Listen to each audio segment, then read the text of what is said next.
આજે તો હું બહુ જ એક્સાઇટેડ હતી કારણ કે આજે મારે હેર કટિંગ કરવાનું હતું. હેલો ગાઈઝ, ગુડ મોર્નિંગ, જય Swaminarayan, welcome to my mini vlog. તો હું ને મારી ફ્રેન્ડ આઈબ્રો કરવા નીકળી ગયા. ત્યાં બહુ જ મસ્ત આઈબ્રો કરે છે અમરેલીમાં, તો કોન્ટેક્ટ તમે જરૂર કરજો.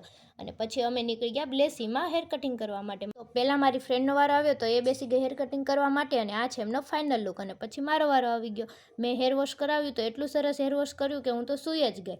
અને પછી તો ફાઇનલી મારું હેર કટિંગ પણ સ્ટાર્ટ જ થઈ ગયું. જો આ ભાઈ એટલું સરસ હેર કટિંગ કરે છે અને રીલ્સ તો બહુ જ મસ્ત બનાવી આપે છે, તો જરૂર વિઝિટ કરજો. અને પછી તો બ્લો ડ્રાય સ્ટાર્ટ થયું, અને પછી મારો ફાઇનલ લુક જોવા માટે તમે આઈડીને ફોલો કરજો.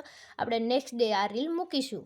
અને પછી અમરેલીમાં તો જો આજે મકર સંક્રાંતિની પણ તૈયારીઓ થવા લાગી છે. અને પછી અમને મળી ગયા મારા ફ્રેન્ડ, તો પછી અમે લોકોએ ખાઈ લીધી મસ્ત 6 ફ્લેવર પાણીપુરી.